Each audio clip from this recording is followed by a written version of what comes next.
So you're going to Alaska, or Africa, or across Asia, or Australia. Why do all the cool exotic places start with an A? No matter. You're going somewhere far off the beaten path and you need a motorcycle. Okay, here we go. This is the one everyone gets. The Canadian MSRP is... yikes. And that's before all the fees and taxes are added in. Alright, let's see. You'll have to cash in some stocks. Oh, what about those high growth tech stocks? Oh. Alright, I've got some Bitcoin. Holy cow. There's a theme emerging here. Okay, maybe I'll have to revise that plan. Cut one of these and paste one of these. Yep, the po' boy specials of the adventure motorcycling world, but still perfectly capable of getting you where you want to go, especially if it's off pavement. Adventure on a budget for circumnavigating the world and sporting a similar Canadian MSRP. $7,500 for the Kawasaki KLR650, $7,800 for one with ABS, and $7,600 for the Honda CRF300L Rally, all Canadian funds. I reviewed the KLR650 a few weeks ago after testing it out for a week. Video in the top right corner. The CRF300L Rally is my wife's, and I have an extensive playlist on it on my channel. Link also in the top right corner. I know both bikes well and have ridden them in every condition and over every kind of terrain. So if the coming recession has you down and you're looking for an affordable off-road capable adventure motorcycle, stay tuned for this one because we'll run these head to head and see which one is more pop for your dollar. And as always, if you like the content, please consider dropping a like on the video and subscribing to the channel to help us continue bringing these to you.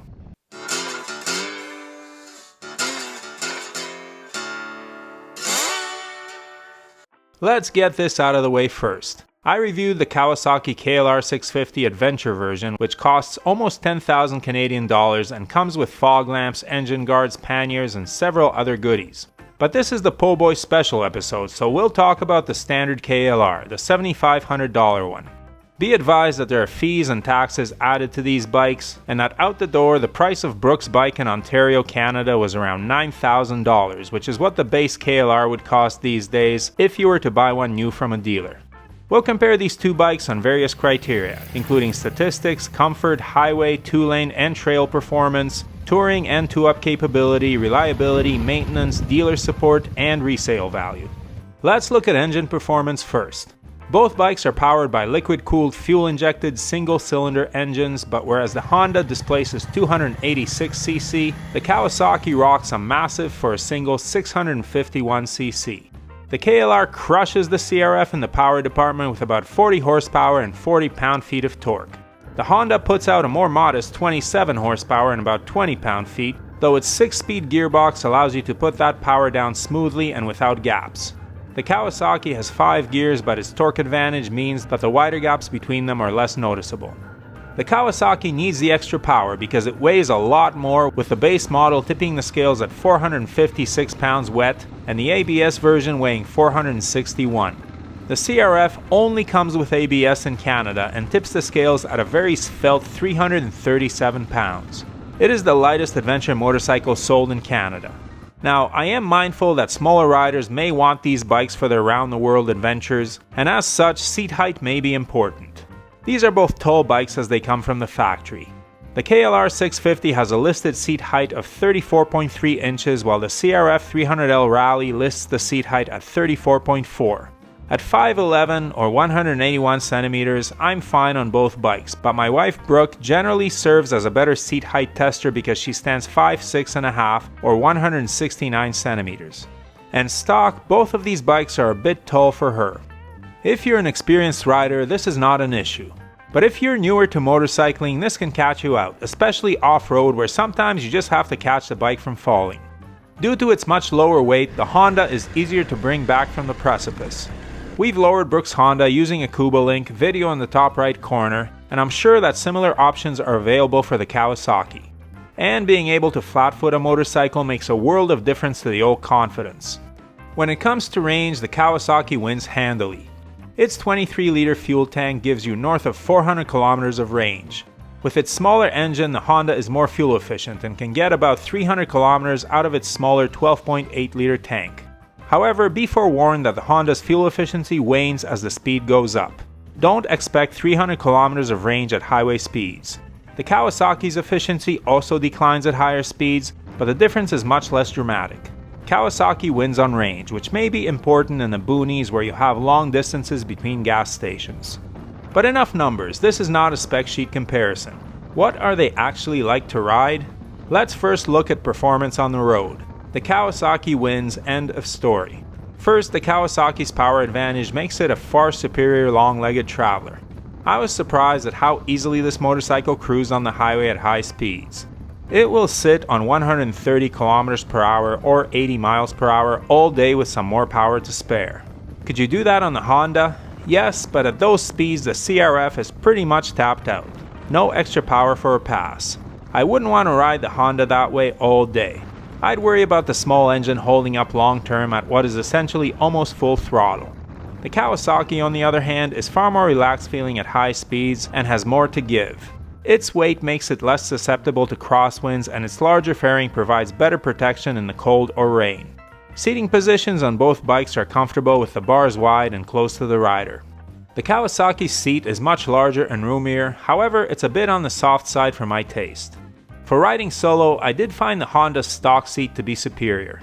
The CRF's seat is more firmly padded, which helped long-term comfort. 2 up, it's no contest. Again, the extra size, torque advantage, and roominess of the Kawasaki make it a pretty good machine for 2. The Honda can do the passenger thing, but would rather not. It wallows under 2 people, and its smaller engine struggles both in accelerating and climbing steeper hills. Solo, on a 2-lane twisty road, the bikes are closely matched. Neither is what you would call sporty on pavement, what with their tall suspensions and 21-inch front wheels. Both tend to dive under braking and wallow in turns, and their slightly off-road oriented tires do not fill the rider with confidence when leaned far in a turn. Because of its light weight, the Honda has an edge in flickability, while the Kawasaki brings more power to the table. Each can be hustled at a moderately fast pace on the back road, but neither is built for the task. The brakes on both bikes are decent, but that's the best you can say about them. Kawasaki offers the KLR with or without ABS. I had the non-ABS version and liked not having to think about turning it off when I hit the dirt. I also rode the bike through some very wet weather and found the brakes worked well. Honda's solution is different. All rallies come with ABS in Canada, but the cool thing is that you can turn it off on the rear wheel with the push of a button. Easy to operate and lets you slide the back. Which system you prefer is up to you. The ABS will cost you $300 extra on the Kawi.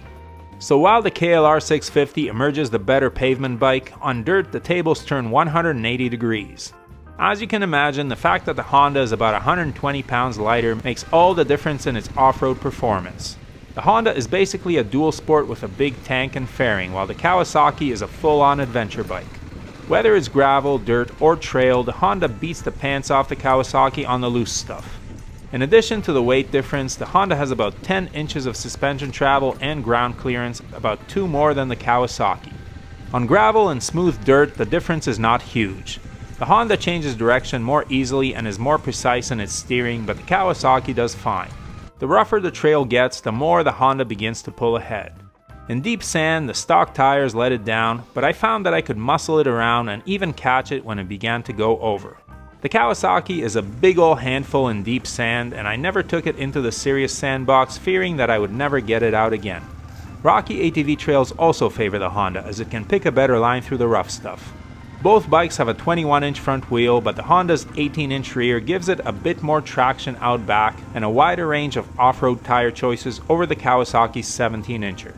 Standing, I felt far more comfortable on the Honda. Both bikes need risers for someone my height to feel comfortable, but I can improvise standing on the Honda better.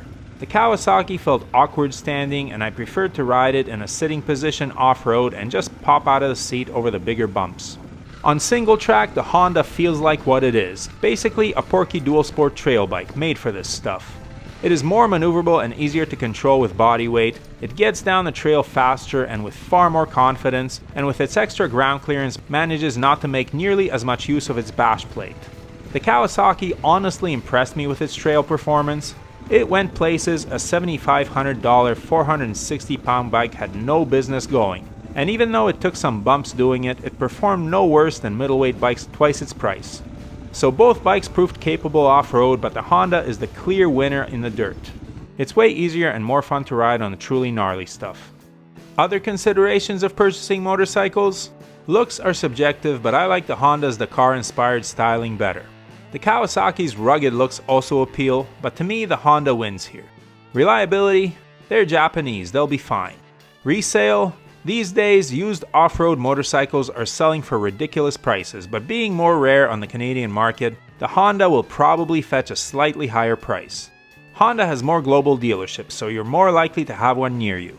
In fact, one of the biggest complaints by viewers on my channel is that Kawasaki does not bring the KLR650 to many eager markets. Many international viewers watching this video can get the Honda, not the Kawasaki. That's too bad because the demand is there. So despite very similar prices, a tale of two different motorcycles emerges. I suspect that the Kawasaki will appeal to a broader audience as most riders don't buy adventure bikes to ride on serious trails. With its highway and long distance capability and adequate off-road prowess, this bike fits what most riders want to do with their adventure motorcycles. That's why it's still on sale 36 years after it was introduced and has sold countless units all over the world. The Honda will appeal to riders who are smaller or to those who will do way more dirt and back roads than highway.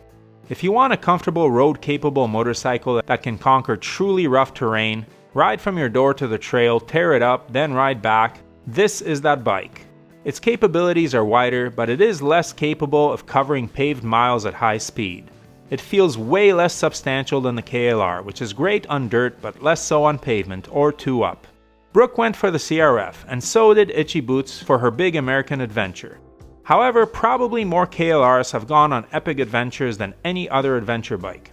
With well over 3 decades of production, how could they not? Which one of these bikes would you spend not too much money on, and why? Please share your thoughts in the comments and enjoy your adventuring. If you're interested in any of the gear that Brooke and I wear or use, or the camera equipment we use to film this channel, the links are below.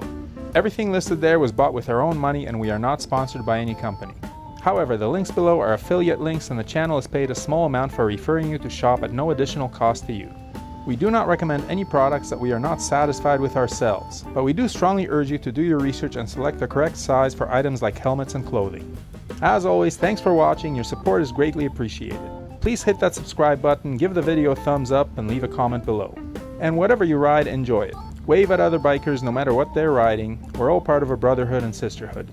Keep the rubber side down, shiny side up, and may the spokes be with you.